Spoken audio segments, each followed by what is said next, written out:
yang perlu kita perjelas adalah Paulus itu menekankan kepada semua bangsa muridku itu harus dijadikan menjadi murid Yesus. Makanya hukum Yahudi yang seremonial tadi, yang telah digenapi oleh Yesus Kristus itu melalui kematian dan kebangkitannya, dinyatakan Paulus telah batal. Karena Injil itu tidak lagi hanya untuk orang Yahudi, melainkan seluruh dunia.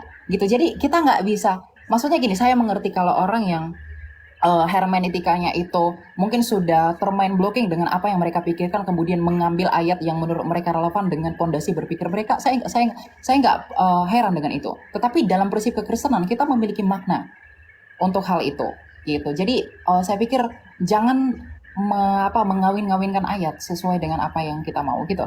Ya. Oke, thank you Saudara Mikael. Saya mau tanya dulu nih. Dari penjabaran saudara ini yang panjang lebar ini, saya mau tanya, tolong jawab ya atau tidak. Jemaat perkumpulan orang-orang yang ada ketika Yesus memberikan mandat kepada Petrus muridnya, apakah jemaatnya itu adalah kumpulan orang-orang yang tidak bersunat? Jawab. Ya, benar. Hah? Orang-orang yang bersunat. Aha. Orang-orang yang bersunat. Berarti jemaat pertama Kristen atau bukan? Nah, ini. Oke, lanjut dulu. Nanti saya lanjut. Saudara harus memahami bahwasanya Kristen itu di dalam pandangan Paulus sendiri adalah kumpulan orang-orang yang hidup secara kafir. Jadi jangan Anda ngadi-ngadi mengatakan jemaat pertama, gereja yang pertama adalah Kristen. No, nonsense, bullshit. Makanya perlu belajar, bukan hanya kecepatan berbicara. Mulut dan otak itu harus sinkron, Bung. Jadi jemaat pertama yang didirikan oleh Petrus adalah jemaat Yahudi, bukan Kristen. Kumpulan orang-orang yang tidak bersunat haram hukumnya masuk di dalam jemaatnya orang Yahudi sampai hari ini. Jadi jangan mimpi. Anda boleh lincah berbicara, tapi Anda tidak berdata. Oke? Nah, sekarang saya sadarkan kepada saudara, ketika saudara mengatakan Taurat itu hanya bayang-bayang, ilmunya dari mana? Dari orang Farisi kan? Nah, itulah kalian, pengikut orang Farisi. Sementara Tuhan memberikan pernyataan yang sangat luar biasa di dalam pemahaman orang Yahudi itu sendiri, bahwa Taurat yang datang kepada Nabi Musa itu adalah jalan hidup, yang siapapun yang menapaki daripada hukum Taurat itu dalam kehidupan orang Bani Israel, mereka akan mendapatkan hidup. Jadi tidak ada itu Kristen di situ, nggak ada. Anda mengatakan hukum Tuhan adalah bayang-bayang, itu mau Anda karena Anda Kristen. Tetapi orang Yahudi, di mana mereka adalah umat yang diangkat derajatnya oleh Tuhan, apakah pernah diajarkan Taurat itu bayang-bayang dan yang benar adalah ajaran Kristen? Mimpi. Itu mimpi itu, Bung. Makanya Yesus mengatakan, wahai Bani Israel, waspadalah kepada orang Farisi. Tapi kalau di Kristen, wahai orang Kristen, rangkulanlah dengan orang Farisi. Tuh, coba Anda lihat itu dari kacamata perspektif kerangka berpikir Anda aja dulu. Kristen berasal dari orang Farisi atau bukan?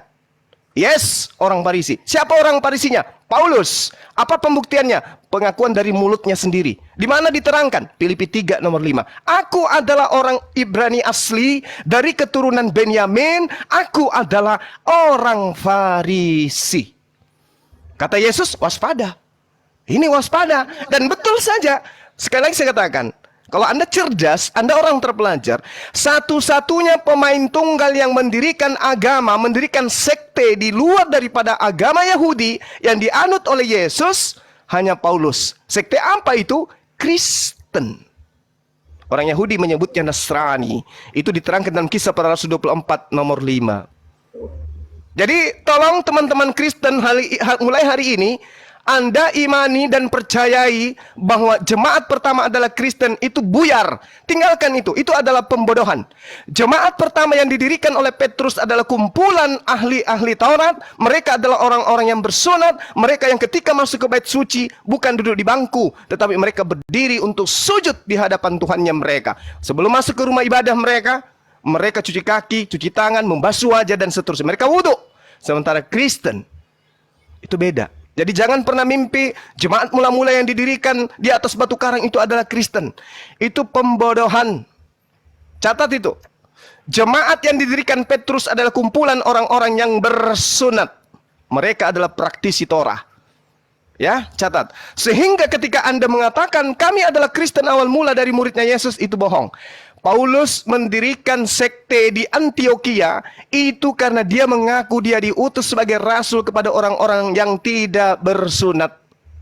Maka jemaat pertama, orang-orang yang tidak bersunat, pemakan babi, adalah Kristen, dan itu tidak ada korelasinya dengan pengajaran Yesus. Jadi ketika Yesus mengatakan waspadalah kepada serigala-serigala yang nyamar seperti domba, yang dimaksud tidak lain adalah Paulus in the gang. Silakan Anda bantah. Oke. Ya, terima kasih Pak Juma ya. Sebenarnya saya juga mau menunjukkan bahwa seringkali Bapak Juma dalam rautan argumentasinya itu gagal sekali berpikir dengan apa yang saya sampaikan. Kemudian merujuk dari apakah orang-orang Kristen yang di jemaat yang didirikan Yesus itu bersunat? Iya, bersunat. Ketika saya bilang ya bersunat, langsung Bapak berpikir bahwa wah, argumentasi saya sudah patah karena itu. Enggak. Sebenarnya ini hanya ketidaktahuan Anda ya. Orang Yahudi yang percaya Yesus itu tetaplah harus disunat. Karena sedangkan orang Yahudi yang percaya Yesus tidak dibebankan hukum sunat. Kisah Para Rasul 21 ayat 25. Tetapi mengenai bangsa-bangsa lain yang telah menjadi percaya, sudah kami tuliskan keputusan-keputusan kami, yaitu mereka harus menjauhkan diri dari makanan yang dipersembahkan berhala, dari darah, dari daging binatang yang mati, dan dicekik dari percabulan. Ayat 20-nya kalau kita melihat sebelum sampai kepada konklusi ini, mendengar itu mereka memuliakan Allah. Lalu yang berkata kepada Paulus, saudara lihatlah beribu-ribu orang Yahudi telah menjadi percaya dan semuanya rajin memelihara hukum Taurat. Di ayat 22-nya, tetapi mendengar tentang engkau bahwa engkau mengajar semua orang Yahudi yang tinggal di antara bangsa-bangsa lain untuk melepaskan hukum Musa. Bangsa lain untuk melepaskan hukum Musa. Bapak harus mengerti ya, bahwa ketentuan sunat itu diberikan kepada yang memang diteruskan dari Abraham, kemudian berakhir di orang-orang Yahudi dari kedua belah suku Israel ini sebagai bentuk perjanjian mereka. Kemudian selanjutnya dikatakan sebab engkau menyatakan supaya mereka jangan menyunatkan anak-anaknya dan jangan hidup menurut adat istiadat kita. Jadi kita harus mengerti teman-teman bahwa hukum sunat ini adalah hukum yang only berlaku bagi orang-orang Yahudi. Tapi karena Yesus menyatakan pergilah jadikanlah semua bangsa muridku, baptislah mereka di dalam nama Bapa, Putra dan Roh Kudus. Artinya hukum Yahudi ini tak berlaku lagi bagi dunia ini. Itu berlaku bagi mereka aja. Bagi dunia ini tidak berlaku lagi hukum sunat karena mereka sudah disunatkan melalui kematian Kristus. Inilah relevansi yang saya katakan. Saya tetap konsisten dalam argumentasi saya. Saya tidak mau gagal berpikir ya.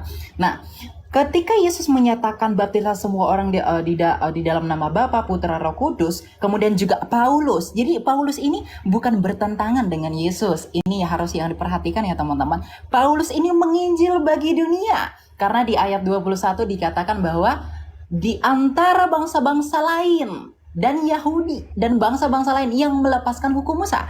Artinya bangsa-bangsa lain itu tidak terikat dengan hukum Musa. Inilah mengapa orang Yahudi itu sangat fanatik dengan orang-orang di bangsa lain. Artinya memang hukum Israel yang sangat ketat ini, yang tadinya perlakuan hukum Taurat ini tidak berlaku lagi bagi bangsa lain. Makanya orang Kristen yang non-Yahudi itu tidak perlu disunatkan. Itu argumentasi yang pertama. Argumentasi yang kedua, mengapa orang-orang Yahudi atau pada masa ketika Yesus mendirikan jemaatnya yang adalah Petrus sang batu karang itu, mereka adalah orang-orang bersunat. Argumentasi yang pertama itu karena mereka adalah orang Yahudi. Kemudian argumentasi yang kedua agar itu tidak menjadi batu sandungan atas pemberitaan mereka. Paulus dengan jelas menegaskan bahwa Timotius itu haruslah disunat, gitu ya, karena si Timotius ini ibunya seorang Yahudi teman-teman yang telah menjadi percaya gitu. Sedangkan ayahnya itu seorang Yunani ya, Yunani, sehingga menurut hukum Yahudi Timotius itu termasuk orang Yahudi. Ini jadi karena keyahudian mereka itu diwajibkan untuk bersunat gitu. Jadi orang yang di luar Yahudi, non Yahudi, tetapi Injil juga diberikan kepada mereka karena Yesus menyatakan bahwa Injil itu harus diberitakan kepada seluruh dunia. ya maka itu tidak berlaku gitu, karena karunia keselamatan itu diberikan bagi semua orang gitu. Jadi penafsirannya itu harus relevan, jangan dikait-kaitkan yang satu dengan yang lain dan hanya untuk mengukuhkan asumsi kita gitu. Itu prinsip hermeneutika Kristen, itu jelas dalam hal ini gitu ya. Jadi Oke. sebenarnya tidak ada yang bertentangan gitu, Pak Juma. Oke, Silakan. baik. Ya. Saya ulangi dengan narasi Anda yang begitu panjang. Saya mau tanya kepada saudara, menurut Yesus, Injil mana yang harus diberitakan kepada semua bangsa muridnya? Jawab. Apa yang mereka saksikan itu? Semua. Bukan Injil Lukas, Injil Markus, Matius, Yohanes, surat-surat Paulus? Injil itu bukan satu establishing karena belum ada kanonisasi Oke, Ya. berarti dengan kata lain Itu bukan adaptasi kitab pada saudara. Yesus. Dengan kata lain, bukanlah kitab saudara yang Yesus perintahkan untuk diberitakan. Catat itu. Ya, karena memang itu belakangan dikanonkan. Ya, saya setuju. Oke, sip. Anda sudah akui, bagus. Nah, sekarang gini, ketika saudara mengatakan Taurat itu tidak berlaku untuk bangsa lain lagi, emang Taurat itu pernah berlaku untuk bangsa lain? Memang tidak pernah. Taurat itu untuk Bani Yakob. Jadi Yesus mati di atas tiang salib untuk membatalkan hukum Taurat untuk Kristen itu nggak nyambung. Yesus datang membatalkan hukum Taurat di atas tiang salib untuk Kristen, tidak nyambung. Efesus 2 nomor 15, dengan matinya Yesus, dia telah membatalkan hukum Taurat beserta segala ketetapan yang ada di dalamnya. Itu nggak nyambung itu. Kenapa Paulus mengajarkan itu? Orang Farisi ini mengajarkan itu. Kenapa? Karena target sasarannya adalah orang-orang yang tidak bersunat. Target sasarannya adalah orang-orang pemakan babi. Mohon maaf. Target sasarannya adalah penyembah-penyembah dewa. Siapa itu? Kekaisaran Romawi Yunani. Itu target sasarannya. Sehingga hukum Torah yang berat itu menurut pandangan orang Roma dan Yunani kudu harus batal dulu baru diterima oleh mereka. Makanya pernyataan Paulus itu jelas. Jadi kalau Anda mengatakan Taurat tidak berlaku lagi untuk bangsa lain, Bung, Anda belajar di mana? Hukum Taurat itu untuk Bani Israel, bukan untuk non-Israel. Maka sekarang, hai orang Israel, dengarkanlah ketetapan dan peraturan yang kuajarkan kepadamu untuk dilakukan supaya kamu hidup. Ini untuk orang Israel. Jangan kau menambahi, jangan kau mengurangi. Ulangan 4, satu perikop Anda baca. Anda nggak nyambung di situ. Kemudian ulangan 6. Inilah perintah, yakni ketetapan dan peraturan yang kuajarkan kepadamu atas perintah Tuhan Allahmu yang dilakukan di negeri di mana kamu pergi untuk mendidikinya. Supaya seumur hidupmu, engkau, anak cucumu, takut akan Tuhan, berpegang pada segala ketetapan yang dan perintahnya yang disampaikan kepadamu, supaya lanjut umurmu. Maka dengarlah, hai orang Israel. Tak ada itu, Bang. Taurat itu untuk Bani Israel. Kalau Anda kurang yakin, silakan Anda baca di dalam Ulangan 33. Hukum yang ada untuk Bani Yakub saja, bukan untuk Anda. Jadi kenapa Yesus mati untuk Anda? Apa hubungannya? Kalau Yesus datang untuk membatalkan dalam perspektif Anda menggenapi, kenapa untuk Anda? Anda sopo? Di dalam di Ulangan 33 dijelaskan, Musa telah memerintahkan hukum Taurat kepada kita, satu milik bagi jemaah Bani Yakub. Anda Bani Yakub? Bukan. Satu lagi. Yeremia 31:31, aku akan membuat perjanjian baru dengan Bani Israel dan Bani Yehuda. Anda Bani apa? Hah? Bukan Anda. Jadi ngapain Yesus mati di atas tiang salib untuk Anda? Ngapain? Tujuannya untuk membatalkan hukum Taurat. Iya, berarti Yesus untuk Bani Israel, bukan untuk Anda. Kalaupun dia dibaksakan untuk mati sebagai persembahan kepada dewa, dia dipersembahkan untuk Bani Israel, bukan untuk Anda. Kecuali Anda benar-benar Romawi dan Yunani yang dihadiahkan konsep Tuhan, dihadiahkan kitab Baru betul. Aku ini adalah Bani Romawi dan Yunani, pengikut Paulus yang meminjam nabi yang datang kepada Bani Israel untuk kami tuhankan. Itu baru betul. Saya jempol kalau Anda jujur di situ. Yang pertama, Anda sudah mengakui jemaat mula-mula yang didirikan oleh Petrus adalah jemaat bersunat. Berarti mereka bukan Kristen.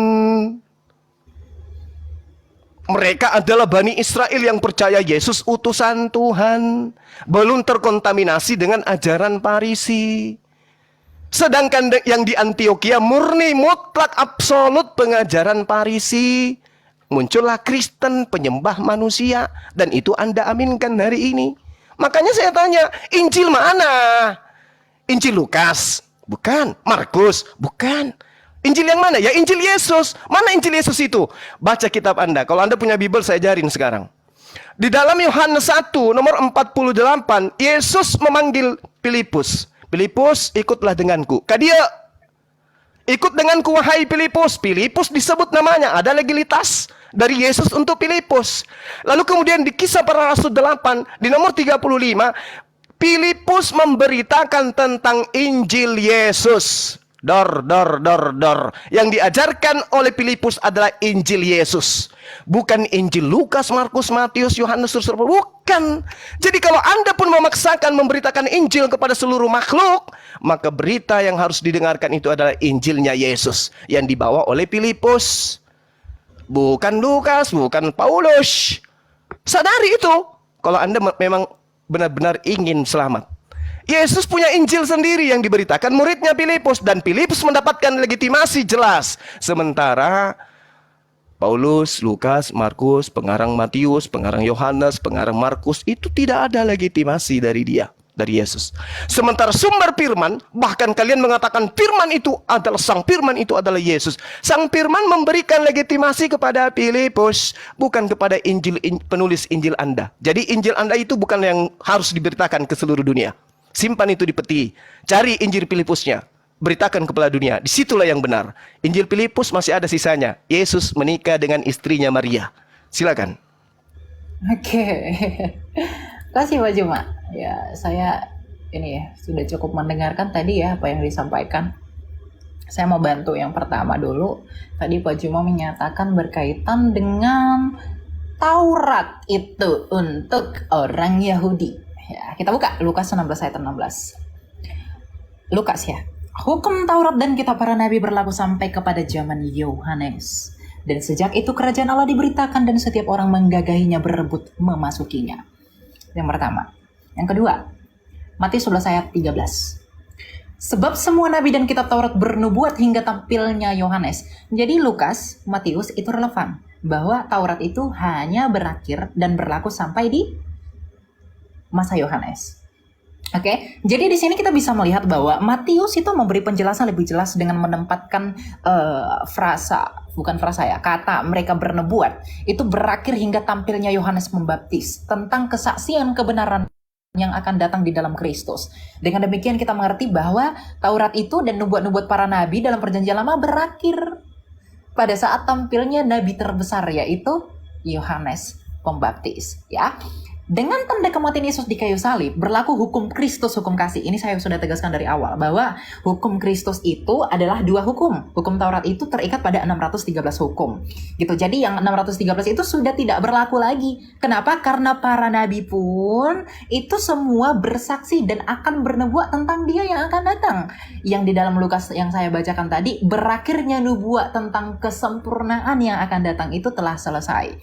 Diakhiri di dalam masa kenabian Yohanes Pembaptis. Itu sudah selesai sampai di sana. Yang nantinya akan didatangi oleh Sang Firman itu yang menjadi manusia, di mana Sang Kristus itu sendiri Sang Firman itu yang menyatakan diri Bapa di dalam dirinya. Hal ini juga kita bisa melihat di dalam Efesus 2 ayat 15. Bahwa dikatakan di sana bahwa sebab dengan matinya manusia, ia sebagai manusia maksud saya, ia telah membatalkan hukum Taurat ya dengan segala perintah dan ketentuannya untuk menciptakan keduanya menjadi satu manusia baru di dalam dirinya dan dengan itu mengadakan damai sejahtera. Jadi kalau banyak polemikus yang menuduh bahwa Paulus itu menyatakan bahwa hukum Taurat itu dibatalkan sedangkan Yesus itu menggenapi, artinya konklusinya bahwa Yesus itu dengan Paulus itu bertentangan. Tidak. Kenapa jelas ditegaskan oleh Lukas bahwa hukum Taurat itu berakhir mengenai pewahyuannya dan peraturannya itu sampai kepada zaman Yohanes. Itu yang pertama. Jadi ayat ini sudah membantah argumentasi dalam perspektif kekristenan ya. Maksud saya bahwa Bapak menyatakan Taurat itu akan berlaku selama-lamanya. Tidak. Ya tidak. Karena orang Yahudi, karena Lukas ini ditulis sama Lukas, dia itu orang Yahudi. Jadi kalau dia itu orang Yahudi, tidak mungkin dia punya perspektif bahwa kalau memang hukum Taurat itu berlaku sampai selama-lamanya, tidak merujuk kepada nubuatan yang akan datang di dalam kesempurnaan Yesus Kristus, ini mereka tidak akan menyaksikan ini. Kalau kita merujuk kepada hukum dwi ganda saksi, kesaksian ini benar adanya. Karena Lukas juga menyatakan demikian, Matius juga menyatakan demikian, kemudian juga dikonfirmasi di Efesus. Ini jelas urgensinya. Kemudian yang kedua, mengenai Injil gitu ya. Tadi Bapak menyatakan bahwa Injil itu di Filipus. Kenapa di Filipus itu tidak diakui sedangkan di Filipus itu Yesus itu katanya menikah bla bla bla dan lain-lain. Kenapa kalian tidak memberitakan Injil yang dari Filipus aja? Inilah keterbatasan literasi bahwa arti kitab Injil itu adalah kabar baik. Memang saya harus mengakui ya, saudara, saya tidak mau menafikan bahwa kata Injil itu merupakan Arabisasi untuk kata Yunani Eugelion gitu. Jadi artinya adalah kabar baik kalau kita buat ke seluruh Indonesia. Matius 4 ayat 23. Yesus pun keliling ke seluruh Galilea. Ia mengajar dalam rumah-rumah ibadat dan memberitakan Injil kerajaan Allah serta melenyapkan segala penyakit dan kelemahan di antara bangsa itu. Ingat ya, kita harus mengkonsentrasikan antara kondisi orang Yahudi pada saat itu dengan apa yang dilakukan Yesus. Perspektif dan juga sudut pandang orang Yahudi yang dalam hal ini adalah mereka Yahudi tentunya teman-teman. Karena murid-murid Yesus itu ya orang-orang Yahudi ya. Makanya dikatakan di dalam Markus 1, maksud saya itu di mana ya? Lukas 4 ayat 43. Tetapi ia berkata kepada mereka, juga di kota-kota lain aku harus memberitakan Injil kerajaan Allah sebab untuk itulah aku diutus. Jadi kalau Bapak Juma tadi bilang Injil itu keselamatan itu hanya bagi orang Israel, itu salah besar. Literasinya kurang itu ya. Jadi ketika kitab Injil Matius itu menuliskan Yesus memberitakan Injil, artinya Yesus itu memberitakan kabar baik. Sedangkan Injil-Injil yang diberitakan oleh para rasul, ini penerusan ya. Injil-Injil yang diberitakan oleh para rasul adalah kabar baik yang sama tentang apa yang diberitakan Yesus. Meskipun memang Yesus itu selalu menekankan kepada perspektif dan budaya pada saat itu mengenai pernyataan dirinya sendiri secara implisit. Tetapi di perjanjian baru, artinya para murid yang bersaksi tentang pemberitaan Kristus itu memberikan penjelasan yang lebih clearest artinya. Jadi lebih jelas tentang siapa Kristus itu sebenarnya. Jadi Injil kerajaan Allah itu yang diberitakan Yesus Kristus itu adalah sentralitasnya berada di dalam Yesus Kristus, tetapi para rasul dan para murid menegaskan itu lagi. Hubungannya dengan apa? Dengan amanat agung Yesus Kristus bahwa Injil itu harus diberitakan ke seluruh dunia. Jadi Injil itu tidak terbatas pada apa yang ditulis murid tertentu saja Bapak Juma.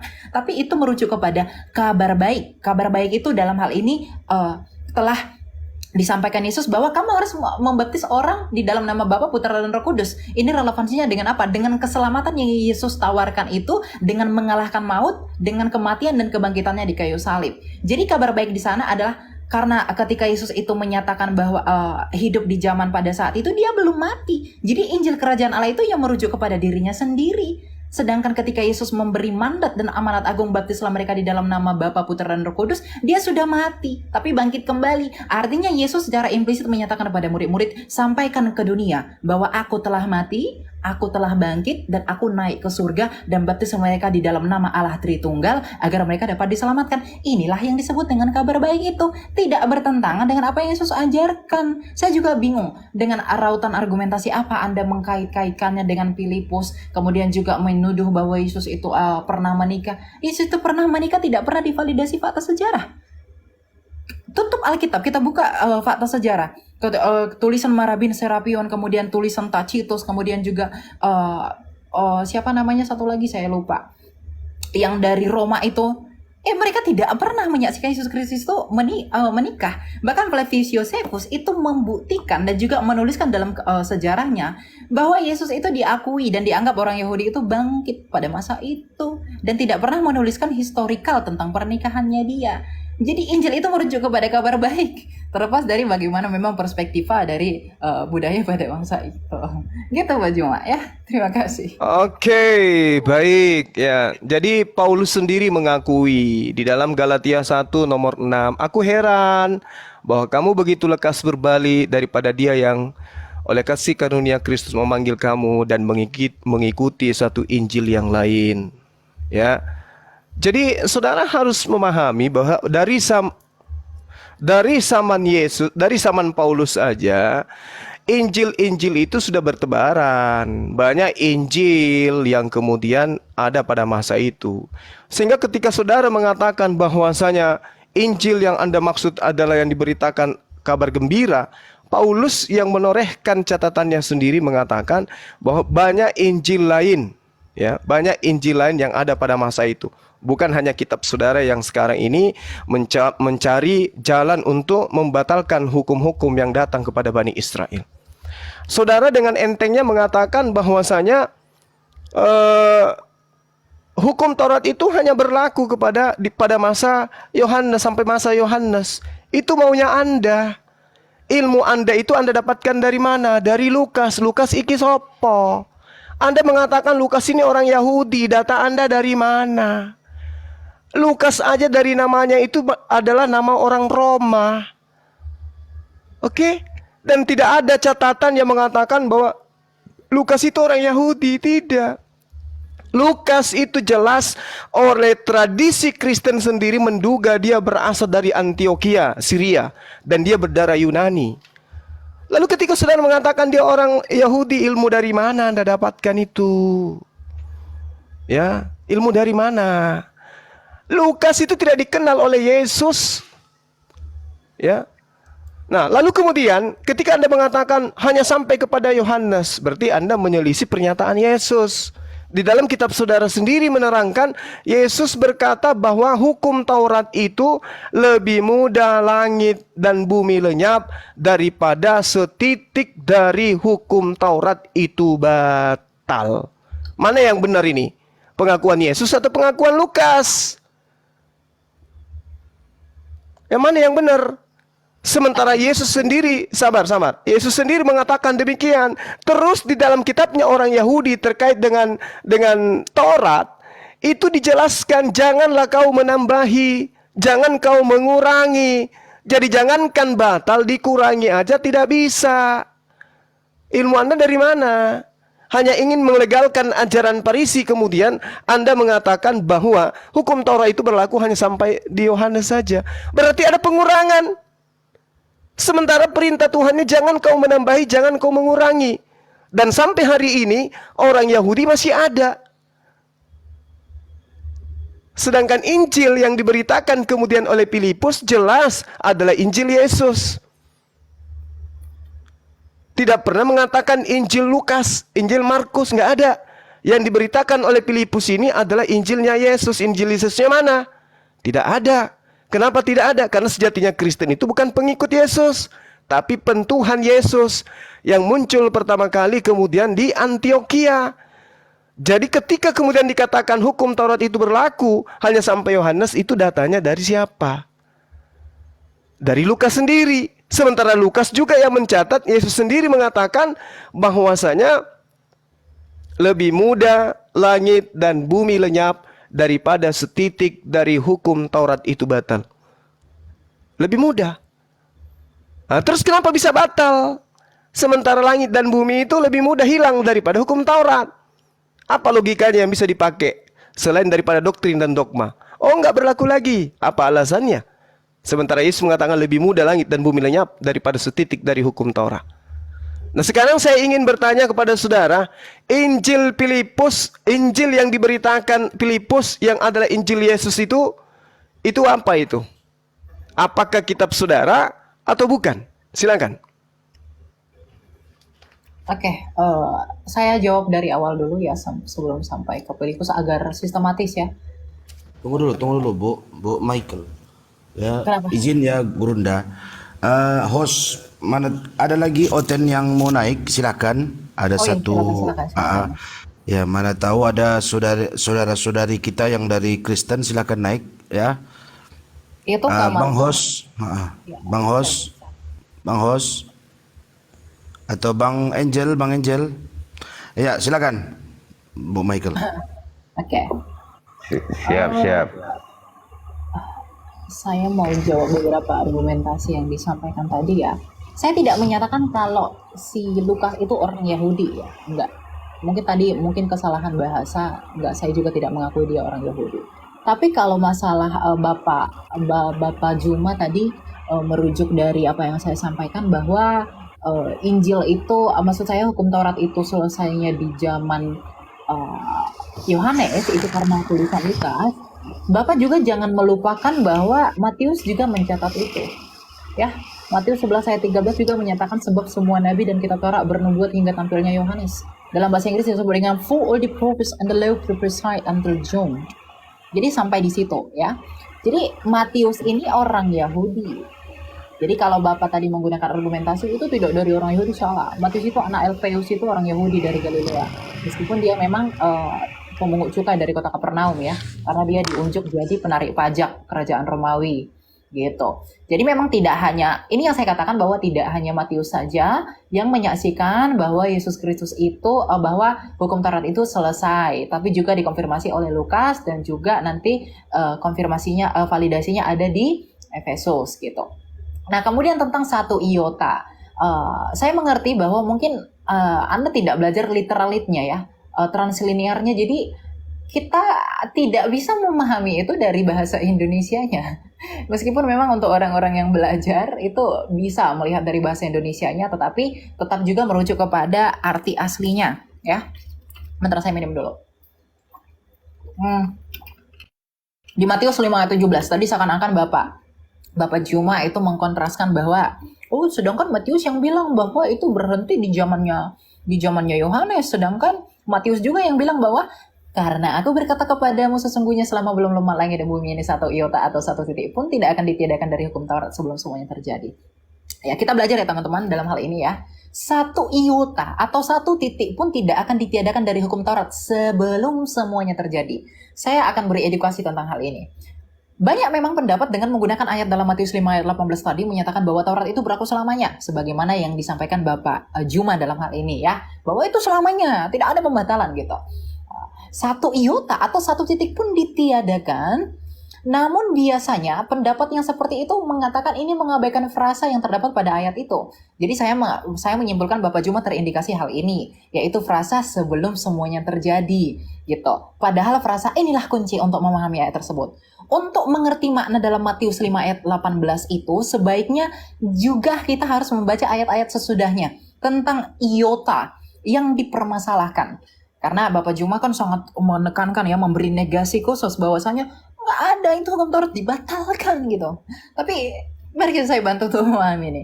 Terkait dengan hubungan dengan hal-hal yang akan segera digenapi Yesus Kristus dalam pelayanannya di dunia ini ya.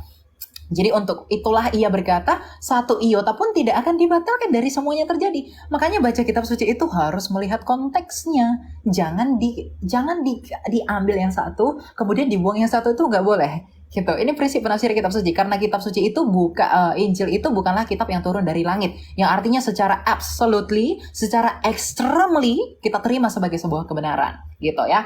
Dan satu iota itu tidak akan dibatalkan sebelum semuanya terjadi. Maksud dari semuanya terjadi ini adalah berkaitan dengan hal-hal yang digenapi pada kematian dan juga kebangkitan Kristus. Mari kita baca. Misalnya di Matius 5 ayat 18 ya. Karena aku berkata kepadamu sesungguhnya selama sebelum lenyap langit dan bumi ini. Bentar, ini HP saya agak ini. Satu iota atau satu titik pun tidak akan ditiadakan dari hukum Taurat sebelum semuanya terjadi. Iota dalam bahasa saya tidak perlu bawa Ibrani ya, karena saya juga tidak terlalu ahli di sana. Tapi titik iota itu garis kecil yang dalam Ibrani ini sering boleh saja dihilangkan. Jadi pada masa ini menunjukkan kepada keabadian Taurat itu. Ya, sampai sini kita setuju dengan Pak Juma dalam hal ini. Tapi kata ditiadakan itu berarti adalah kata yang sama dengan lenyap. Hal ini bisa kita bandingkan dengan Matius 24 ayat 34 sampai 35 untuk melihat relevansinya dengan Matius 5:16 bagaimana konsistensi Matius menggunakan kata-kata tersebut. Ya. Jadi kata yang digunakan di sana yang dalam bahasa Yunani disebut dengan padarkoma itu sama-sama dipakai. Jadi enggak bakal ada. Kita tidak akan bisa membenarkan argumentasi bahwa oh itu kan berlaku hanya untuk itu. Kenapa di yang lain tidak berlaku? Itu tidak berlaku ya. Itu tidak bisa dipakai. Maka kita bisa tarik kesimpulan bahwa pada masa ini tidak akan ada yang dilenyapkan dari firman yang tertulis di dalam Perjanjian Lama sampai semua yang dinubuatkan dalam Perjanjian Lama tentang Mesias sudah terjadi. Dengan begitu artinya sepenuhnya sudah menjadi nyata. Kita bisa lanjut ke ayat 19. Karena itu siapa yang meniadakan salah satu perintah hukum Taurat sekalipun yang paling kecil dan mengajarkannya demikian kepada orang lain, ia akan menduduki tempat yang paling rendah dalam kerajaan sorga. Ini menunjukkan bahwa Yesus itu sedang berusaha mengkontraskan posisi Taurat dengan apa yang akan datang. Tetapi siapa yang melakukan dan mengajarkan segala perintah-perintah hukum Taurat, ia akan menduduki tempat yang tinggi di dalam kerajaan sorga. Lebih jelasnya kita harus melihat bagaimana Jesus itu menekankan kingdom of heaven. Wuziva the four soul Greek one of the last commandments and the soul teach men so he be called the least in the kingdom of heaven. Itu jelas ya. Jadi ayat ini memperluas prinsip dari apa yang digenapi dengan datangnya Kristus. Jadi satu iota itu Bapak Juma tidak merujuk kepada ke 613 itu tidak akan pernah batal. Gitu ya. Itu yang kedua. Kemudian tentang Injil, makanya kita perlu belajar bahasa aslinya teman-teman agar tidak salah tafsir dengan hal ini. Tentang Injil Filipus, ya kita itu di kekristenan itu secara resmi menganggap bahwa Injil Filipus itu merupakan Injil Gnostik ya.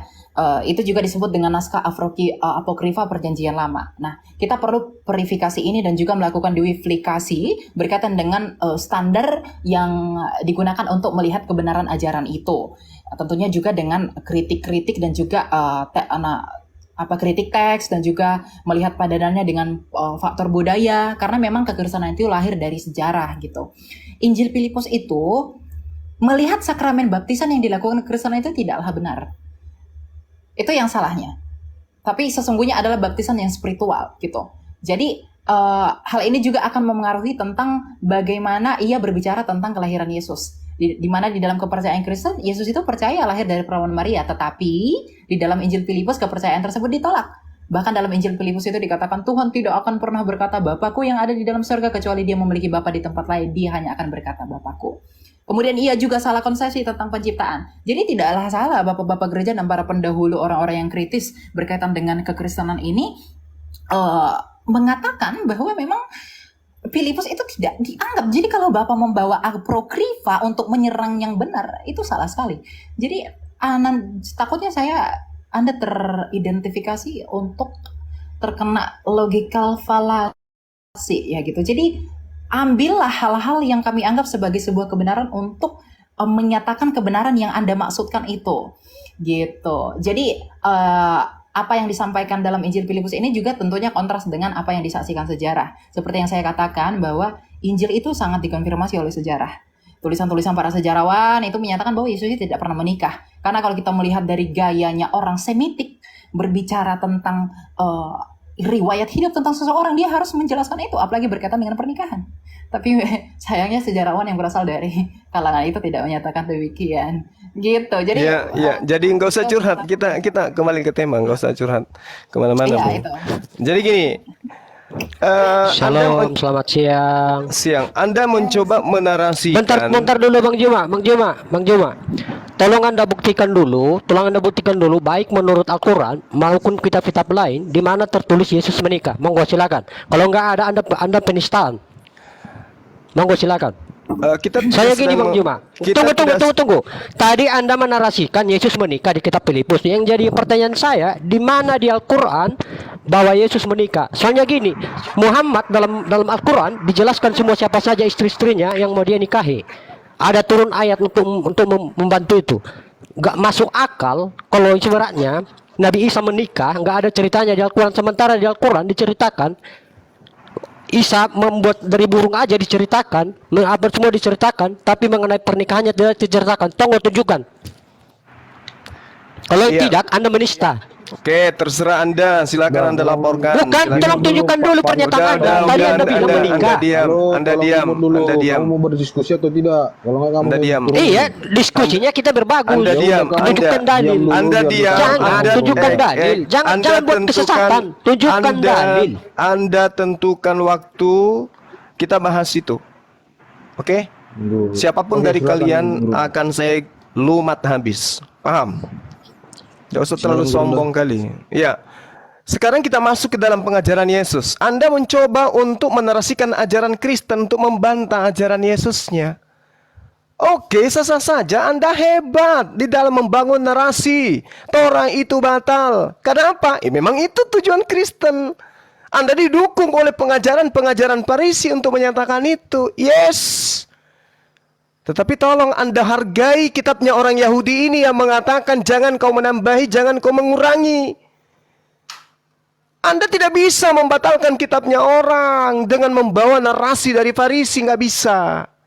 Bahkan Yesus sendiri, kalau Anda percaya bahwa itu adalah ucapan Yesus, jelas sekali dikatakan dalam kitabnya, Hos ean aun leise. Meanton enton nauton ton alasistion kai de dase hauston taus anthropos elaxitos kelextetai ente pasilei. Artinya apa? Tidak boleh. Barang siapa yang meniadakan, membatalkan setitik meskipun yang paling terkecil. Coba. Lantas Anda kemudian mengatakan, oh sebelum disalib, saya katakan mohon maaf, saya harus mengatakan maaf, 1000 maaf. Anda tidak belajar dengan logika sehat Anda, hanya iman. Yesus mengatakan apa di sana? Tidak akan menempati tempat, dia akan menempati tempat yang terendah. Dia akan menempati tempat yang hina di dalam kerajaan langit ketika dia membatalkan setitik pun, meskipun yang paling terkecil. Kata siapa? Kata Yesus. Oh, Anda akan larikan sebelum semua terjadi. Apa semua terjadi itu? Sebelum saya disalib. Wow. Penyaliban Yesus itu tidak ada takarannya di dalam pengajaran Taurat. Penyaliban Yesus itu murni takarannya adalah ajaran paganisme. Taurat di dalam takarannya penebusan dosa sebagai korban penghapus salah itu binatang. Bukan manusia, apalagi Tuhan. Anda mencoba untuk menyelisih ajaran Yesus dengan menambah-nambahkan sebelum aku disalib, sebelum aku mati di atas tiang salib. Bung, itu ajaran dari Roma. Coba Anda baca Filipi 5 nomor 2. Yesus mempersembahkan dirinya sebagai persembahan yang harum untuk Theos. Theos mana yang menginginkan persembahan manusia? Anda tidak akan pernah bisa temukan.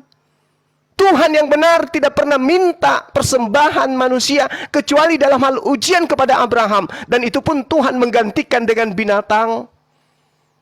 Di agama Anda persembahan penebus dosa itu manusia.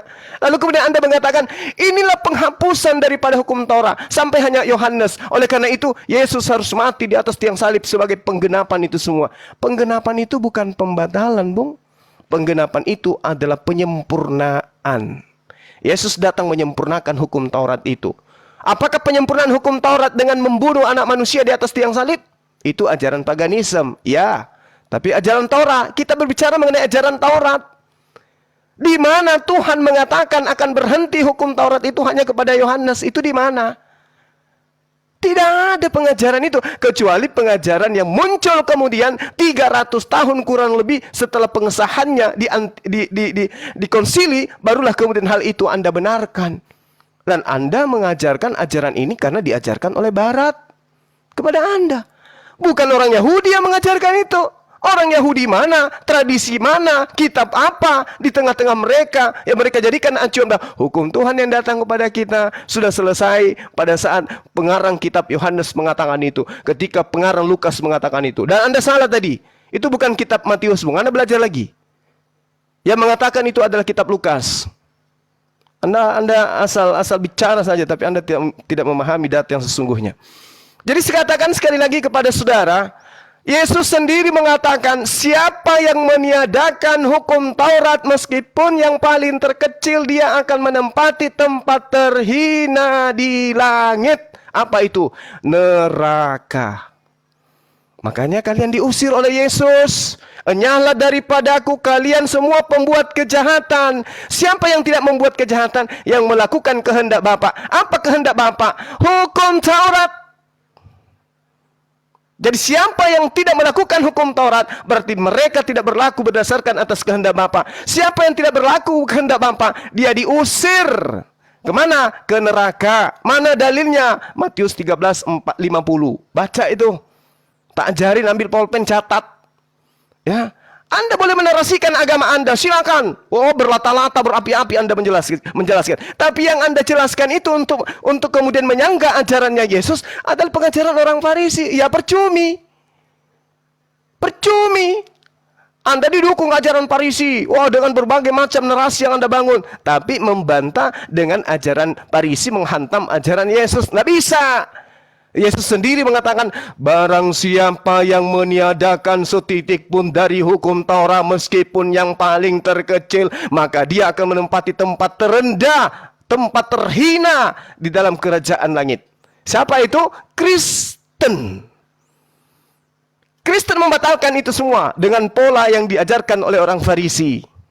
Bagaimana dengan Tuhannya sendiri? Jangan kau menambahi, jangan kau mengurangi, agar kamu hidup. Barang siapa yang menambah mengurangi, dia mati.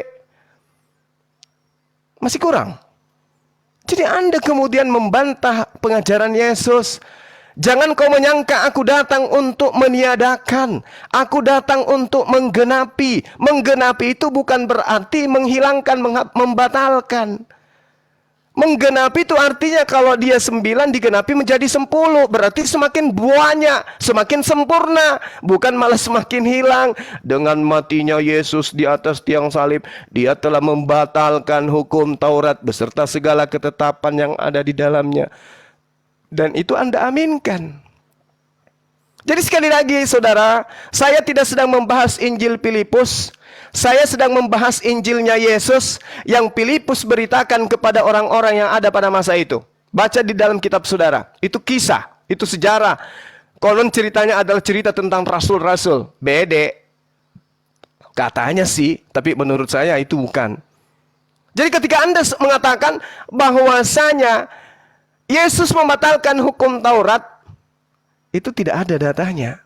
Yang ada datanya, orang Farisi mengajarkan dengan matinya Yesus di atas tiang salib, maka hukum Taurat itu batal. Yesus sendiri mengajarkan apa? Tidak setitik pun dihilangkan, lebih mudah langit dan bumi lenyap daripada setitik dari hukum Taurat itu batal. Berarti nggak boleh batal. Barang siapa yang meniadakan meskipun yang paling terkecil, maka dia akan menempati tempat terhina. Nah, silakan Anda terima keadaan itu. Ya. Coba Anda renungkan, silakan. Oke.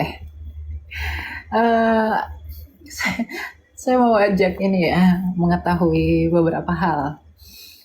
Tadi Bapak Juma yang tersayang ya, tadi bawa Matius 5 ayat 19.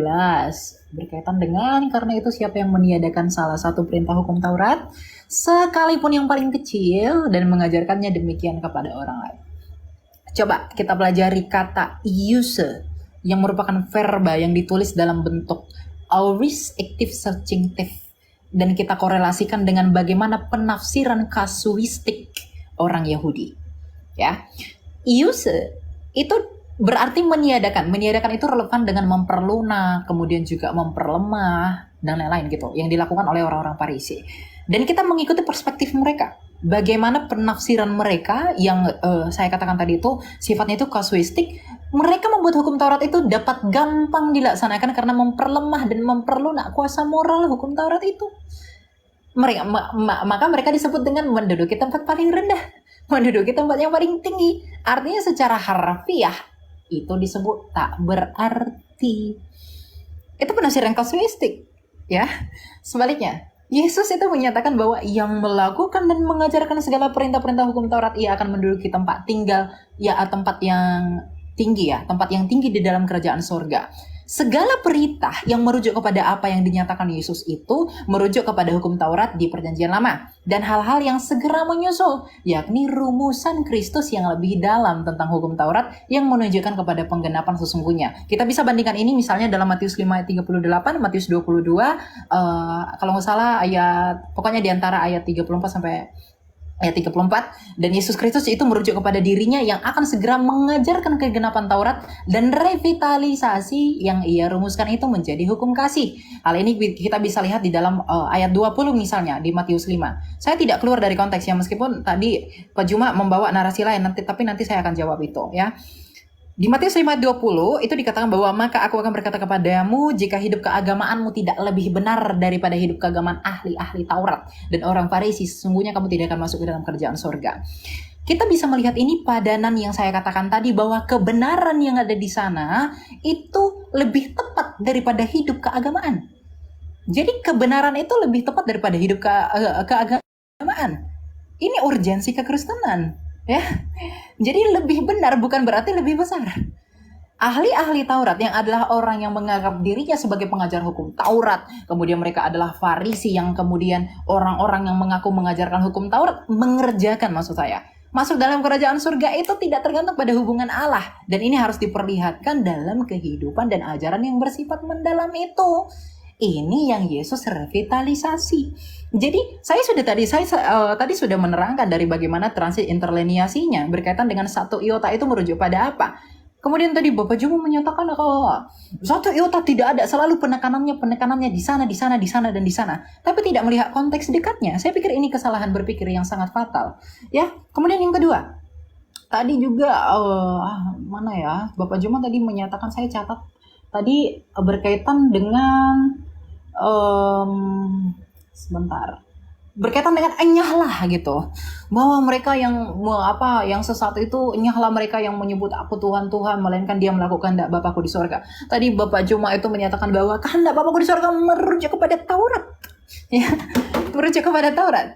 Di sini juga kita harus lihat Matius 7 ayat 22 itu, ayat 22 itu merujuk kepada latar belakang yang ada di sana. Jadi kita nggak boleh comot-comot Bapak Juma. Bapak Juma itu tidak boleh mempersamakan persepsi bagaimana kitab yang ada di dalam kepercayaan saudara itu sama dengan perspektifnya kami. Tidak tentunya ya. Karena kita harus lihat latar belakangnya. Karena setiap ayat itu punya maksud dan tujuan sesuai kontennya dan konteksnya. Maka sebaiknya ayat ini tidak dicuplik 2 ayat saja sebagaimana yang Bapak Juma lakukan. Tetapi kita mundur sedikit ke belakang. Kita mulai dari ayat 15 sampai ke 23. Saya tidak akan baca karena itu terlalu lama, tapi jelas pada konteks Matius 7 ayat 15 sampai 23 itu tentang pengajaran sesat. Jelas sekali konteks Tuhan Yesus itu memberikan peringatan kepada murid-muridnya bahwa nanti akan ada orang-orang yang melakukan abusement tentang pengajaran Tuhan yang sebenarnya. Mereka ini bertindak seolah-olah sebagai nabi atau pengajar. Ya, itu memang sudah dibuktikan sejarah, banyak ajaran sesat yang menentang keilahian Yesus, kemudian juga rumusan Tritunggal. Meskipun dalam perspektif kekristenan hal ini merupakan hal yang dimaksud kepada apa yang dirujuk oleh Yesus Kristus. Gitu. Hal ini pula dinegasikan oleh Yesus Kristus di dalam Matius 24. Jadi seperti yang kita temukan bagaimana kepalsuan itu banyak tentang nabi-nabi palsu yang bersaksi dan lain-lain, itu merujuk kepada hal pengajaran sesat yang disampaikan Yesus. Jadi kehendak Bapa di surga itu tidak merujuk kepada kamu harus melakukan hukum Taurat. Karena kalau dengan demikian maka kontradiksilah isi yang disampaikan Matius ini dengan Matius juga yang menyatakan bahwa semuanya sudah berakhir ketika zaman Yohanes. Karena di dalam Matius 11 ayat 13 Matius buka sendiri, Matius 11 ayat 13, Matius berbicara sebab semua nabi dan kitab Taurat bernubuat hingga tampilnya Yohanes. Jadi tidak mungkin Yohanes memperkarakan dan menyatakan 2 hal yang berbeda dan kontradiksi. Kalau memang Anda menafsirkannya demikian. Jadi sebenarnya itu adalah penafsirannya itu ya harus holistik. Jadi tidak ambil satu kemudian buang yang lain. Gitu. Jadi apa yang dimaksudkan Pak Juma dalam hal ini dalam rangka menuduh kekristenan, ketika kekristenan itu datangnya dari Paulus, tidak sesuai dengan ajaran Yesus, kemudian juga tidak sesuai dengan apa yang disampaikan Matius, ayat Alkitab itu kontradiksi. Kekontradiksian itu saya pikir lahir dari ketidakmengertian kita tentang konteks dan budaya orang Yahudi pada saat itu. Dan kemudian juga berkaitan dengan kata yang Bapak Juma sampaikan tadi tentang yang siapa yang melakukannya itu mendapat tempat paling hina. Kita harus memahami bahasa mereka karena bahasa mereka itu bukan bahasanya orang Indonesia yang dengan mudah bisa dapat dimengerti karena sangat kompleks. Bahasa Semitik itu sangat kompleks gitu. Jadi demikian Pak Juma. Oke, saudara harus memahami lebih jauh. Kitab Anda itu bukan bahasa Semitik, itu bahasa Yunani, bahasa Greek. Ya, jadi Anda jangan mengatakan bahasa yang ada dalam kitab saudara itu harus dipahami berdasarkan dengan rasa bahasa Semitik. No, itu bukan bahasa Semitik, bahasa Yunani, bahasa Yunani. Nah, kemudian ketika Anda membawa Matius, Anda mengatakan kontradiksi dong. Ya, wajar kontradiksi. Toh penulis Matius itu bukan si Lewi, murid Yesus, bukan. Apa pembuktiannya? Baca Matius 9 nomor 9. Setelah Yesus pergi dari situ, Yesus melihat seorang yang bernama Matius duduk di rumah cukai. Lalu ia berkata kepadanya, ikutlah aku. Maka berdirilah Matius lalu mengikuti dia. Bukti bahwa pengarang kitab Matius bukan Matius murid Yesus. Itu satu. Jadi kalau mendapatkan kontradiksi ya wajar, namanya juga bukan firman Tuhan.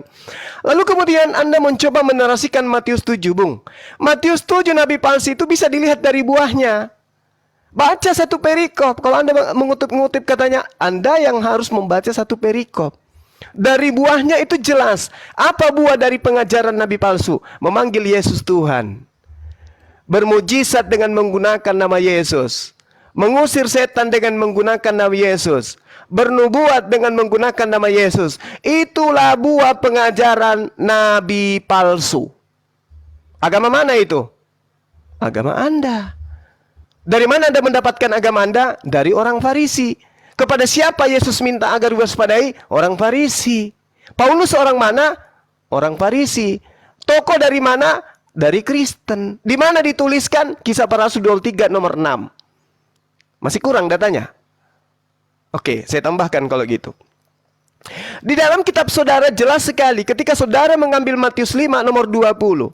Maka aku berkata kepadamu, jika hidup keberagamaanmu tidak lebih benar, apakah Kristen dengan mempersembahkan manusia sebagai korban penebus salah, penebus dosa itu benar? Daripada dibandingkan bagi ajaran Yahudi? Tidak. Apakah dengan orang Kristen menghilangkan hukum Torah, maka orang Kristen dihitung lebih benar? Tidak. Apa pembuktiannya? Paulus sendiri menuliskan di dalam Galatia 2 nomor 14, orang yang tidak bersunat adalah orang yang hidup secara kafir. Apakah orang yang hidup secara kafir lebih benar daripada ahli Taurat? Bullshit. Oke? Jadi bukan Kristen yang dimaksud hidup lebih benar daripada hukum Taurat itu, daripada hidup dengan keagamaan di ahli Taurat, bukan. Tidak boleh kemudian Anda mengatakan bahwasanya Matius 5 nomor 20 cerminan pembatalan hukum Taurat dan yang benar adalah Kristen. Bullshit. Justru Matius 5:20 ini tidak boleh mengikuti Kristen. Saya bacakan ayatnya supaya Anda paham. Maka aku berkata kepadamu, aku Yesus, jika hidup keagamaanmu tidak lebih benar daripada orang Farisi yang hidup dalam ahli Taurat, dan tidak lebih benar dari orang-orang Farisi, sesungguhnya kamu tidak akan masuk ke dalam kerajaan surga. Berarti ada kehidupan yang harus lebih benar daripada orang Kristen. Oke? Paulus ini orang Farisi, pendiri agama Kristen, harus hidup beragama yang lebih baik dari agama yang diajarkan Farisi, yaitu Paulus, yaitu Kristen. Harus. Itu yang Anda harus paham. Jadi tidak ada pembatalan hukum Taurat di dalam pengajaran orang Israel. Termasuk Yesus. Nggak ada.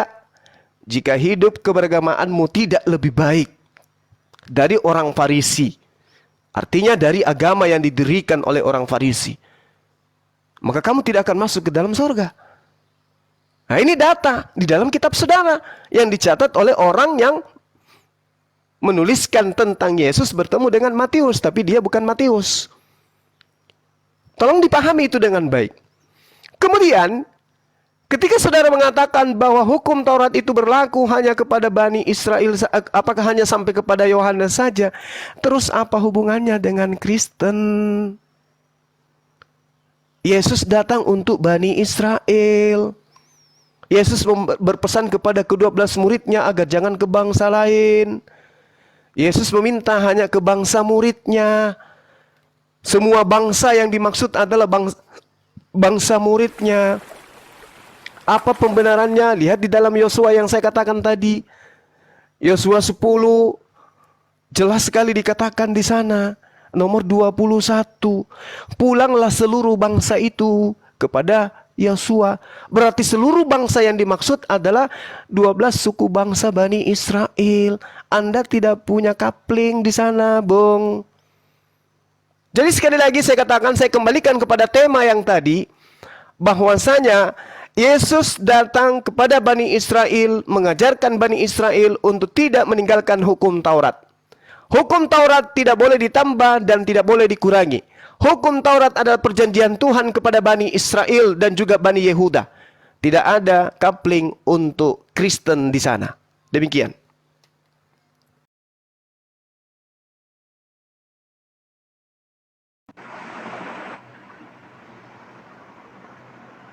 Oke, Mbak Mikael, silakan ditanggapi.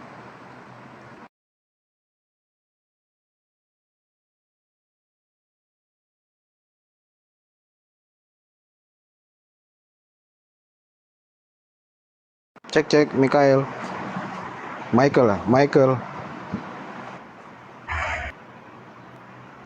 Oke, Oh, silakan. ini ada nggak suara?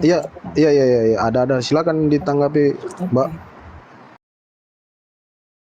Saya boleh ikutan bicara nggak, Bro?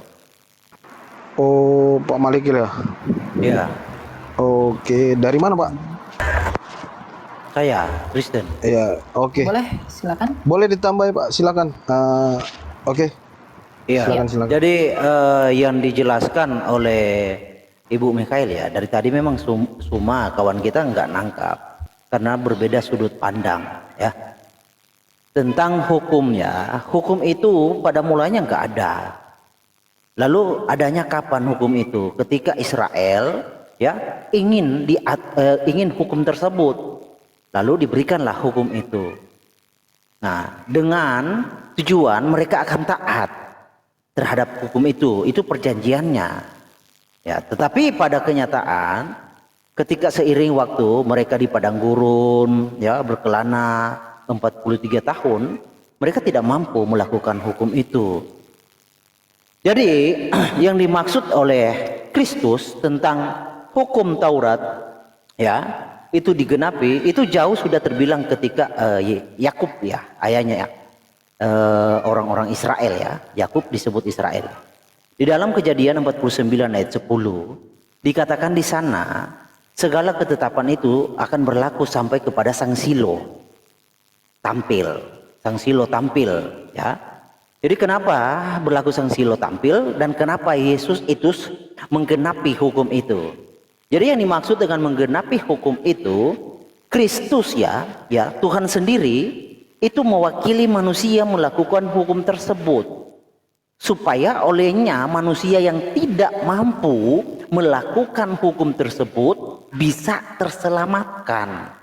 Jadi manusia itu hanya bisa selamat karena mengikuti Kristus, bukan karena mengikuti hukum itu. Karena tidak ada manusia yang bisa melakukan hukum tersebut. Itu yang dimaksud, yang dijelaskan oleh Ibu dari tadi. Ya, begitu kira-kira. Silakan ya, Ibu Mikael. Sebelum saya tanggapi dulu mungkin. Boleh Pak. Boleh Pak, silakan. Iya, Silakan, Pak. oke. Boleh. Jadi Saudara Herdi, Anda mencoba menarasikan kitabnya orang Yahudi dengan mendudukkan Yesus di sana sebagai penggenapan dengan kata Silo. Bung, coba kamu cermati deh. Apa yang diterangkan oleh Tuhan di sana? Lo Yasur, tongkat kerajaan Tuhan. Ini tidak akan berpindah. Tidak akan beranjak dari Yehuda. Ataupun lambang pemerintahan dari kakinya tidak akan berpindah kemanapun. Sampai dia yang berhak atasnya itu datang. Apa tanda daripada kedatangan daripada yang berhak ini? Tandanya adalah oknum tersebut mampu menaklukkan bangsa-bangsa dengan hukum yang ia bawa. Bangsa apa yang ditaklukkan Yesus ketika dia datang kepada Bani Israel? Menaklukkan Yudas aja nggak bisa. Jadi jangan kamu menganggap bahwa orang semua bisa dengan mudah didoktrin dan didogma dengan mimbar gereja, nggak bisa. Di situ sangat jelas dikatakan yekahat amim. Artinya seluruh bangsa-bangsa itu takluk kepada oknum yang dimana dia diserahi tugas untuk menyampaikan firman Tuhan kepada seluruh bangsa-bangsa. Apakah Yesus pernah melakukan itu? Tidak. Dia hanya untuk Bani Israel. Ajarannya untuk diajarkan dia utusan Tuhan. Kepada Bani Israel aja dia tidak mampu menaklukkan hukum Tuhan. Wahai Bani Israel, aku adalah utusan Bapa kepadamu. Bani Israel mengatakan, bukan. Kamu itu anak Maria, anak Pantera. Kamu itu anak hasil dari persinahan. Jadi Anda mimpi kalau Anda mendudukkan Kejadian 49 itu nomor 10. Cari oknum yang mampu menaklukkan hukum-hukum kepada bangsa lain. Oknumnya itulah yang dinubuatkan dalam Kejadian 49:10 itu. Yesus gugur segugur-gugurnya. Ya, dia datang untuk Bani Israel. Berhasil? Tidak. Itu Saudara Herdi, supaya Anda pelajari lagi. Silakan. Oke, saya tanggapi ya. Maaf, saya Ibu potong mau dulu ya Pak. Pak, mohon maaf. Bang Rido, tolong dinaikin itu siara terpental itu dia. Bang Rido, monitor. Bang Yuansa. Oke, dilanjut Pak. Oke. Oke. Jadi mungkin semua lupa baca ayat 11-nya ya. Tongkat kerajaan tidak akan beranjak dari Yehuda ataupun lambang pemerintahan dari antara kakinya sampai dia sang Silo datang yang berhak atasnya, ya, yang berhak atasnya. Maka kepadanya akan takluk bangsa-bangsa. Ini sinkron dengan Yesaya 42 bahwa ia akan memaklumkan, memeteraikan hukum bagi bangsa-bangsa. Begitu yang terjadi kepada Yesus yang menggenapi. Ya, kalau Anda mau bertanya, Yesus menguasai dunia? Iya, dia menguasai. Ya, Yesus menguasai bukan hanya bangsa-bangsa, ya, maut pun dikuasai, kawan. Jadi dia dalam konotasi menguasai dunia, semua manusia yang mau bertobat percaya kepadanya selamat. Itu bukti bahwa dia mampu memberikan keselamatan kepada semua orang. Itu bukti. Kalau you berbicara tentang penguasaan seperti raja, di dalam pemahaman Yahudi itu ada dua sudut pandang. Mesias bin Yosef dan Mesias bin Daud. Seperti yang terjadi urutannya, Yosef hadir duluan baru Daud. Ya kan? Yosef hadir dulu. Ya, Yusuf hadir dulu baru Daud hadir. Nah, demikian juga rencana Tuhan terjadi atas manusia. Jadi dia datang dalam tipologi Ben Yosef. Ben Yosef seperti yang terjadi kepada Yusuf. Dia dijual, dia disesa, dia tidak disukai oleh saudaranya. Demikian terjadi kepada Yesus. Itu. Lalu kapan dia menjadi Mesias Ben Daud? Seperti yang dipahami perkasa. Nah, di dalam tipologi itu Tuhan kasih contoh kepada manusia. Hei manusia, Mesias itu akan seperti Daud dan Saul. Ketika Daud dilantik menjadi raja, Saul itu masih menjadi raja atas Israel. Itu tipologinya. Jadi ketika Daud dilantik oleh Nathan menjadi raja atas Israel, Saul masih menjabat sebagai raja. Nah, Daud belum bisa menjadi raja secara totalitas, tetapi sudah dilantik menjadi raja. Demikian Kristus Yesus. Ketika dia hadir 2000 tahun yang lalu, dia sudah dilantik sebagai raja. Kapan Yesus akan menjadi raja secara totalitas atas alam semesta? Ketika kerajaan dunia ini selesai atau akhir zaman. Itu sama seperti ketika kerajaan Saul berakhir, disitulah Daud menjadi raja secara totalitas atas Israel. Demikian Yesus akan seperti itu. Begitu. Jadi Yesus itu adalah keturunan dari Yehuda, ya, bukan dari jalur lain. Jadi di sini sebenarnya tidak imbang dalam diskusi ini, kawan-kawan. Kan dari sedikit, jangan dipotong. Tidak imbangnya gimana? Karena dari sudut pandang kawan-kawan, tidak satupun memenuhi kriteria untuk bisa layak untuk ikut serta, kecuali dari kawan-kawan itu ada garis keturunannya dari Yehuda, baru bisa dianggap layak. Kalau nggak ada ya percuma, kawan. Oke. Ya, lanjut. Saya tanggapi, Bung. Pak Juma, Yes. Pak Juma. Sabar, Bang. Saya tanggapi dulu, Saudara oke, Herdia. oke. Habis ini baru Saudara masuk. Ya, selain saya ya, soalnya saya mau ada ini lagi. Silakan, lanjut. Oke. Bung, Anda tidak akan bisa meloloskan Yesus nggak akan pernah bisa. Dia nggak layak untuk duduk menjadi raja karena dia keturunan Yoyakim.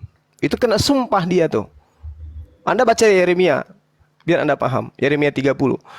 Nah, sehingga ketika Anda mencoba mengambil data di dalam Yesaya 42 sebagai penggenapan Kejadian 49 nomor 10, Anda akan semakin jauh ketinggalan di sana. Kenapa? Tuhan harus disenangkan. Resata nafsi jiwaku sebagai Tuhan harus disenangkan. Kenapa? Karena saya menempatkan ajaranku, semangatku, ideku, gagasanku ke atas hambaku itu. Sehingga dia mengatakan apa? Natatiruhi Allah mesfat. Tentang keadilan. Coba. Aku akan menimpan rohku, hukum-hukumku, keinginanku, ideku, gagasanku di atasnya. Agar ide dan gagasanku itu yang berupa hukum-hukum dia tegakkan kepada seluruh bangsa-bangsa di atas muka bumi ini. Yesus lakukan. Anda mengatakan, yes, itu bullshit. Yesus tidak bisa menundukkan Bani Israel. Bahkan dia menurut saudara dibunuh di atas tiang salib. Nanti diserongkan lagi. Oh, itu untuk persembahan yang harum kepada Theos. Apa nyambungnya? Yang datang ini, yang ada padanya semangat Allah, ruhi, yang datang dariku, kata Tuhan, dia akan menaklukkan hukum-hukumku kepada seluruh bangsa. Yesus menaklukkan hukum apa rupanya? Dia mati. Justru hukum-hukum Tuhan dihabiskan oleh Yesus menurut pengajaran Paulus. Dengan matinya Yesus, dia telah membatalkan hukum Tuhan beserta dengan segala ketetapan yang ada di dalamnya. Lalu bagaimana dia mau menegakkan hukum Tuhan kalau dia sendiri membatalkannya? Hukum Tuhan yang mana lagi? Sementara ketetapan hukum-hukum aturan yang datang kepada Bani Israel melalui Nabi Musa alaihissalam, itulah hukum yang harus ditegakkan kepada bangsa-bangsa.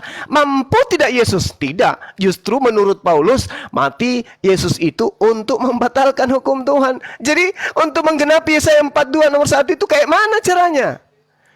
Lihat hambaku yang kupegang, orang pilihanku, kepadanya aku berkenan. Aku menaruh rohku ke atasnya. Natatiruhi Allah. Dia kepadanya aku berikan kehendakku untuk dia hukumkan kepada bangsa-bangsa. Yesus untuk mengajarkan Yudas aja nggak sanggup. Bahkan orang-orang di luar bangsa Yahudi hanya disebut sebagai guguk. Lalu gimana ceritanya menggenapi itu? Sekali lagi saya katakan kepada saudara Herdi, Anda terlalu jauh tertinggal, Bung. Silakan. Oke. Ya, silakan. Ya maaf Pak Malikel. Oke, saya mau jawab yang tadi itu dua arah dengan saya ya, Bapak Juma, karena sebentar lagi saya ada diskusi. Ya, bentar. I'll lead in a bit again myself for you guys might start first. We're having the pretty dance discussion. Oke, sorry guys.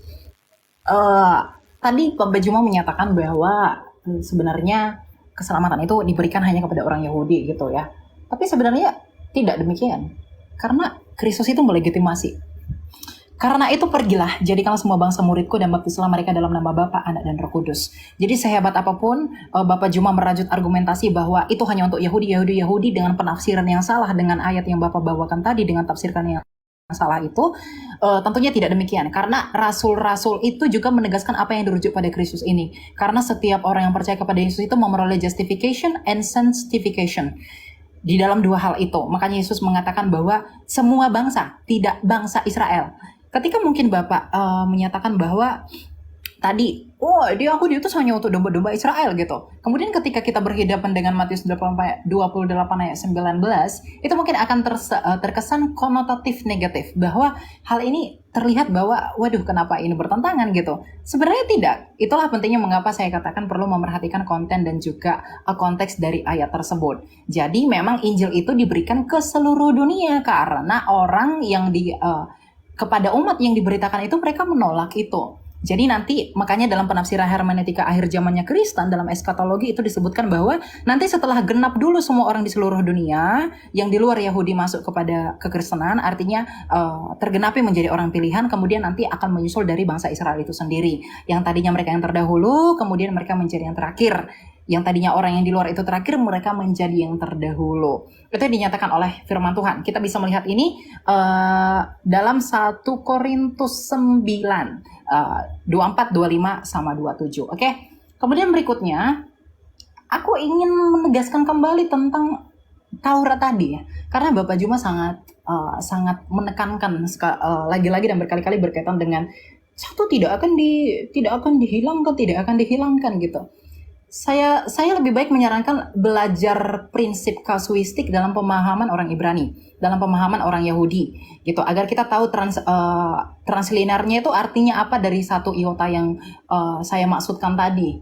Apa sebenarnya arti satu iota sebelum semuanya terjadi itu tidak akan dihapuskan, gitu. Lagi dan lagi saya menekankan kepada bahwa kita itu tidak boleh menafsirkan di luar daripada konteksnya. Oke, kemudian yang berikutnya ini yang terakhir ya. Bentar, saya tadi Pak Juma juga sempat menyinggung berkaitan dengan inilah yang membuktikan bahwa itu Injil yang dibawakan oleh Paulus dan Yesus itu berbeda gitu. Saya sebenarnya sudah memberi argumentasi yang sangat mendalam berkaitan dengan apa sebenarnya dimaksud dengan Injil itu ya.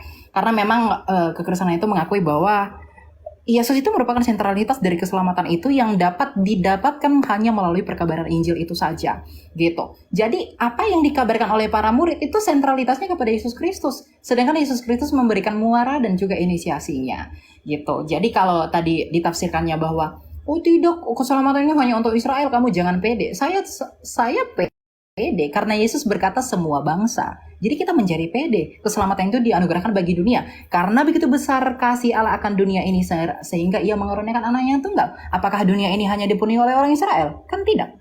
Kemudian juga ucapan Yesus tadi berkaitan dengan relevansinya terhadap ayat tersebut. Ini tidak kontradiksi, tapi penafsirannya harus diperhatikan. Karena mereka itu menggunakan majas-majas dan bahasa orang-orang Semitik yang khas dengan pola pikir dan juga cara berbicara orang itu.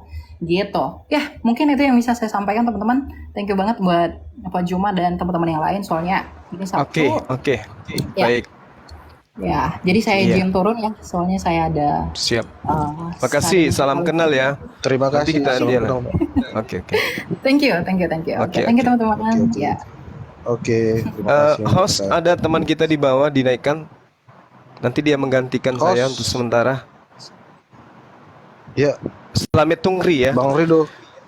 Ya. Selamat tunggu ya. Assalamualaikum warahmatullahi wabarakatuh, host, teman-teman. Waalaikumsalam warahmatullahi wabarakatuh. Waalaikumsalam Bang Sidi. Iya, saya bantah dulu yang tadi itu ya. Jadi seluruh bangsa kemudian itu berapa kali saya harus mengatakan di dalam Yosua 10:21 segala bangsa yang dimaksud di situ adalah Bani Israel. Yosua 10:21 ini cerminannya, pulanglah seluruh bangsa itu dengan selamat kepada Yosua. Bukan berarti seluruh bangsa yang ada di atas muka bumi ini seluruh manusia. Tidak, bangsa yang dimaksud dalam tradisi Yudaism itu adalah Bani Israel. Ketika berbicara mengenai bangsa, mereka tidak mengenal bangsa lain. Tidak dianggap bangsa kita ini. Tidak dianggap umat kita yang di luar Bani Israel oleh mereka. Begitu juga Yesus. Makanya ada cerminan orang di luar Yahudi dipanggil Gog oleh Yesus. Karena di luar Yahudi tidak dianggap bangsa. Sehingga bangsa yang dimaksud adalah 12 suku bangsa Bani Israel. Nah, lalu kemudian ketika merujuk kepada Matius 28. Lagi-lagi saya mengatakan, Matius 28 itu hanya sampai ke data nomor 15-nya. Yang harus tersiar sampai hari ini di tengah-tengah Bani Israel adalah tentang tentara upahan, bukan tentang pembaptisan. Lalu kemudian ketika dipaksakan data 28 ini sebagai pernyataan Yesus, ya silakan aja. Karena itu pergilah jadikanlah semua bangsa muridku. Bangsa muridnya itu adalah Bani Israel. Baptislah mereka dalam nama Bapa, Anak dan Roh Kudus. Tak ada masalah. Baptis nama Bapa, apa itu Bapa? Tuhan pencipta langit dan bumi menurut mereka. Apa itu Anak? Utusan Tuhan, Nabi, Rasul kepada mereka. Apa itu Roh Kudus? Penyampai firman kepada Yesus sebagai perantara. Yang masalah kalau dibaptis lalu dituhankan tiga-tiganya. Tapi kalau didudukkan perkara tiga-tiganya ini sebagai duduknya yang sebenarnya, kedudukan yang sebenarnya tidak ada masalah. Bapa sebagai Tuhan, Yesus sebagai Rasul, Roh Kudus sebagai penyampai firman, tidak ada masalah. Tapi kalau dituhankan tiga-tiganya baru bermasalah. Kemudian data nomor 20-nya. Dan ajarlah mereka melakukan segala sesuatu yang telah kuperintahkan kepadamu. Mana perintahnya Yesus supaya orang menyembah dirinya? Ada? Tidak ada. Berarti Kristen bukan ajaran Yesus. Berarti betul Matius 28 nomor 19 merujuk kepada bangsa Bani Israel. Jadi Bani Israel harus melaksanakan segala perintah Yesus, bukan perintah Paulus yang menuhankan Yesus itu, bukan. Karena menuhankan Yesus itu bukan perintah Yesus. Sementara yang harus diajarkan adalah segala perintah yang kuajarkan kepadamu. Berarti ajarannya memang hanya untuk Bani Israel saja. Saya kira gitu sederhananya ya teman-teman sekalian, bahwa ternyata ya kita belum menemukan dari pihak Kristen yang unggul pengetahuannya terhadap Bible itu sendiri. Silakan. Dinda Slamet dinaikkan